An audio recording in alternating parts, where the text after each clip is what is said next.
እኔ ኦስማን ዴምቤሌ ይባላልው። በዚህ ምድር ሰው ሲያገል የሚሰማ የልብ ስብራት ከሱ በላይ አስከፊ ነገር የለም።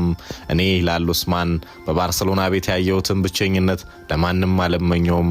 ሻምፒዮን ስንሆን የፎቶ መነሳት ፕሮግራም ላይ ስገለል ለመጨበጥ እጄን ከዘረጋው እጣ ፋንታዬ መሸማቀቅ ነው። የመልበሻ ቤት ብቸኝነት፣ ሰው የማይቀርበኝ፣ የቡድን አጋሮቼ የማይጠጉኝ፣ የቱን ጠርቼ የቱን ላስታውስ ይላል ኦስማን። እንደኔ ማን ተገለለ? ማንም።